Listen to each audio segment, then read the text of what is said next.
Howdy folks, the mouse from the south here, and finally getting to my first epoxy pour. The seal coat, or you can call it the skim coat, either way, just to get the floor sealed up. As you see, the walls are all painted behind me. I got all the baseboards taped off, and I've kind of already pre-measured mostly everything. And we're just gonna get after it. So let me flip this camera around, show you what I got going on here. So I gotta pour almost 1 gallon total of part A, which I have in here. I'm gonna say hi to Libby, it's my daughter over there in the mirror. Hey. And they're gonna have part B, the hardener. So we're gonna mix these two together in this bucket down here. And then I guess you can call this part C. This is the Easy Sand 20. We got to mix that in to call this a slurry mixture. So without further ado, let's get going. All right, so just keep with this, my cameraman here. All right, we're gonna pour this into the bucket down here because this is gonna be my mixing bucket. And then I gotta measure part B into here. So I've got 48 ounces of part A that I'm poured in. I mixed the pigment in last night. You can pour it into part A and let it rest. Now I'm about to do the same equal amount because this is a 1-to-1 ratio. Even if you look right here, it says mixing ratio 1-to-1. So since I just had 48 ounces, I'm putting this also 48 ounces. If I can read it, it's gonna be kind of hard to see because the the white's covered it up. I didn't think about that. Oh, I can see it now, the dark line there. So 48 and 48 is going to give me 96, which is basically 3/4 of a gallon. Because 96 right here is 3 quarts.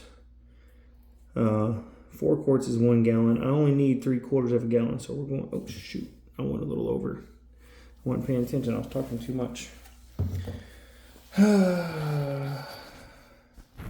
What am I going to do here?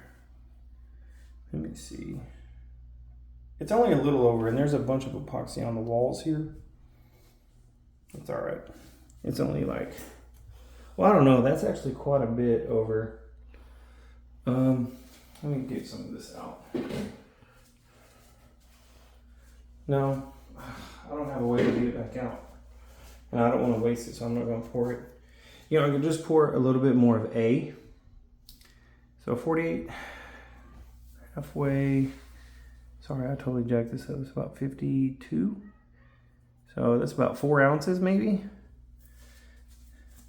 I'll pour a tad bit of A in here, about 4 ounces worth. So I'm gonna get that in there.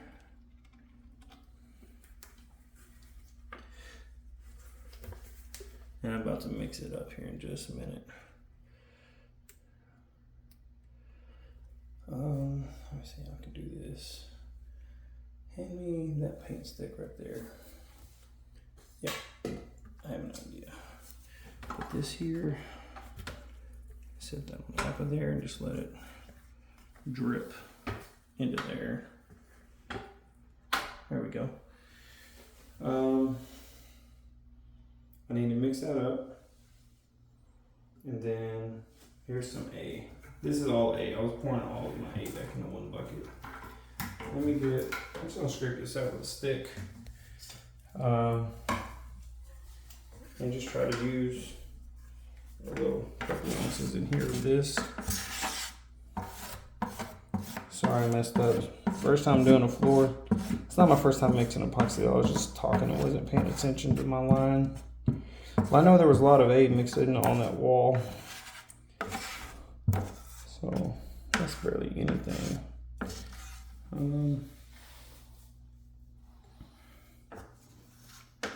This really, let's just do this. That's barely nothing. Uh-oh, I smell some on the floor. That really didn't do nothing. I feel dumb right now. It happens though. It's just the pressure under the camera on the first time. All right, we're just gonna leave that right there. Pour into there some more. Okay. I'll go ahead and pull this off. Yeah, a lot of that came out. Okay. And I will clear that up in a little bit. Clean that up. And then let's mix this.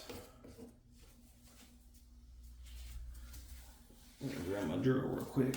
Okay, here we go. Make sure it's on low speed. All right, here we go.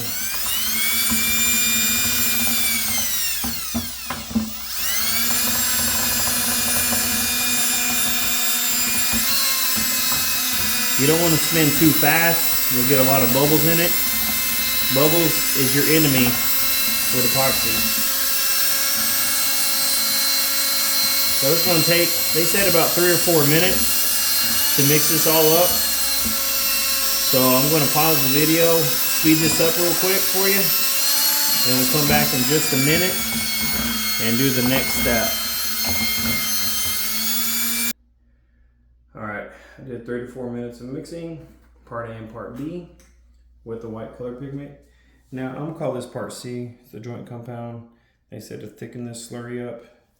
We're going to pour in a specific amount. I'm not going to go into the details, but I'm going to go ahead and pour this in, and we're going to mix this compound in there. And I'll let y'all record this or watch this as it's recording. I'm trying to go slow so it keeps the dust down.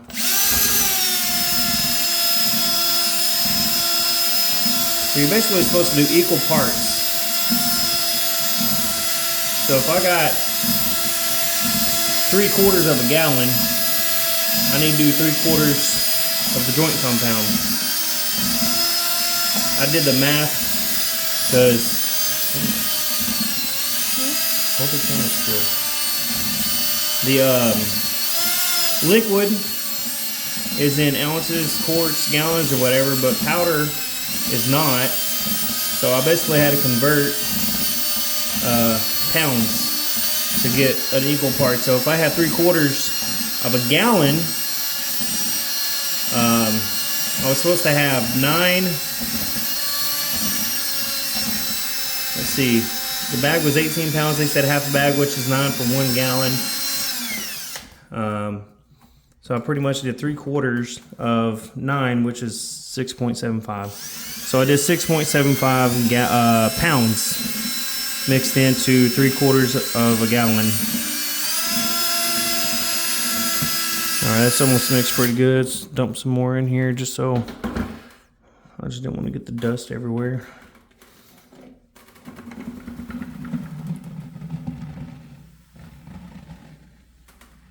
Alright, so dumped all out right there. And they said this really maximizes your volume of your epoxy. So that's going to be a pretty thick slurry to help fill in all the cracks and self-level.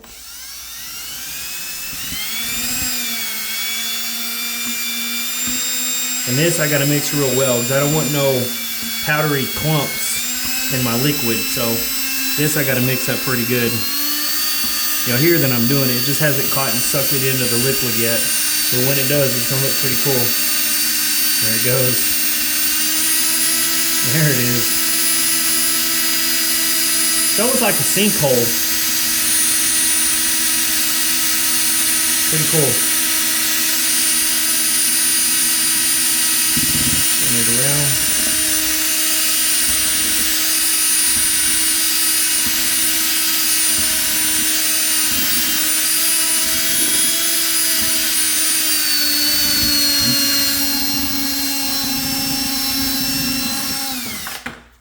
The drill time's out.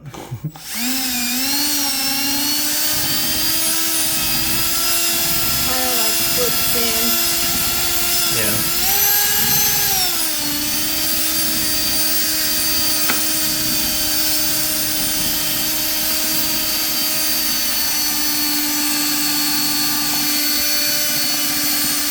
I can see why they call it a slurry now, because it's starting to look like a slurry.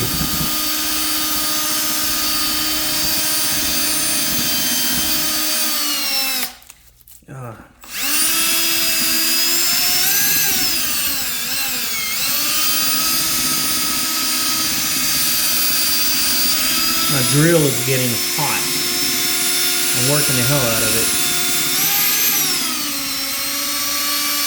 That's such a mess.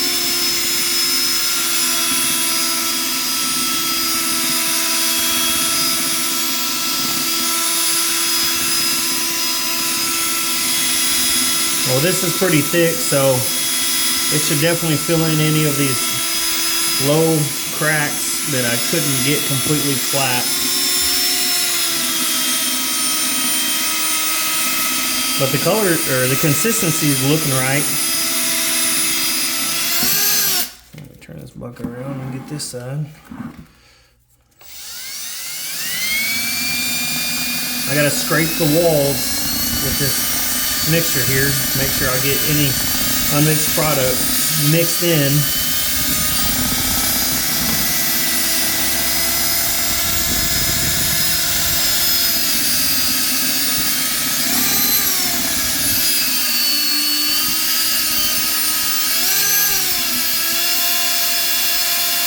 Like a tornado.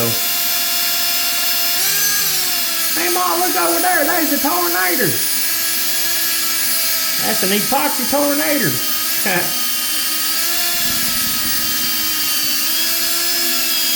So it's still clumpy. I am not done mixing yet. It's got to be a smooth paste. They said it's almost like a creamy peanut butter. Like it's smooth like butter. Peanut butter. Drill time down again. If I see bubbles popping, I know that there's still air pockets in there. And this thing's getting pretty heavy, this whole bucket is. I know there's almost 7 pounds of just powder in there, plus all the liquid. I don't know how much the liquid weighs, but it's pretty heavy.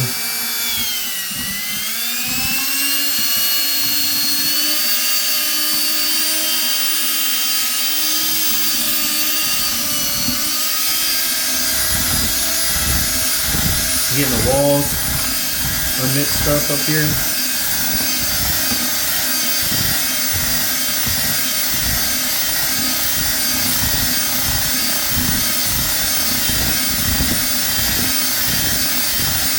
And I just have a paint mixture on here for the slurry mixture to mix it up.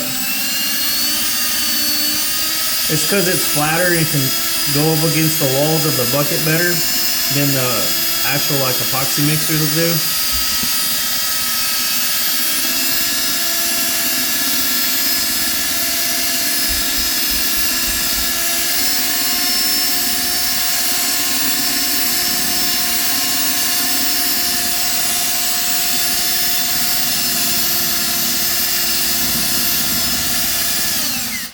Time down again. Yeah, there's all these bubbles popping. You see those?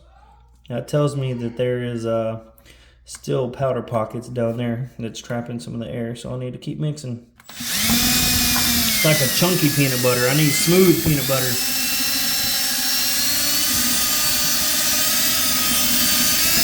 If I don't get these bubbles out by mixing in thoroughly all the powder pigment, or not the pigment, but the powder, basically, those are bubbles that's going to show on my floor, so I got to mix it up really well.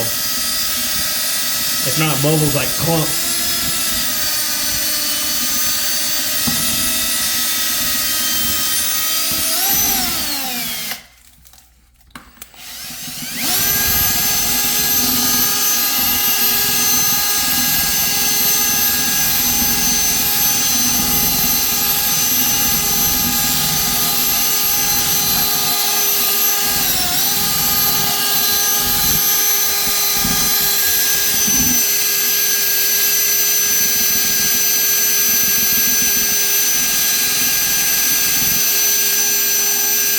We're almost there.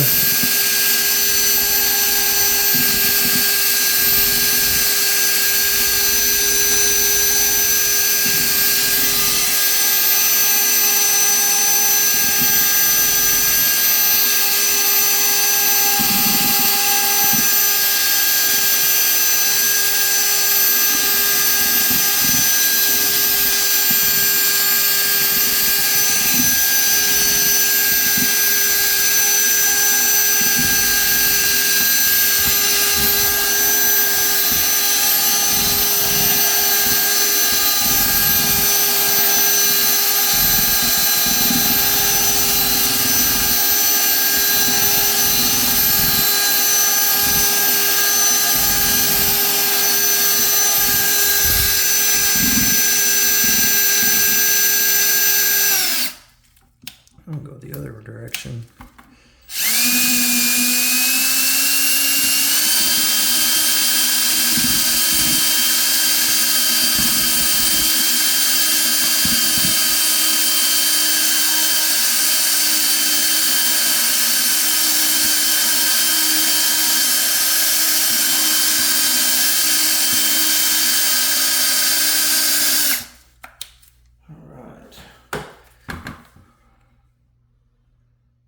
That thing's almost 90 degrees now because of the exothermic reaction that happens in here.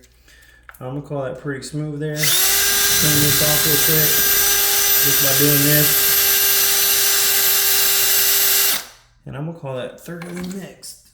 Those bubbles right there on the surface will pop once I get it poured out, but I gotta get it poured out because I'm gonna lose working time.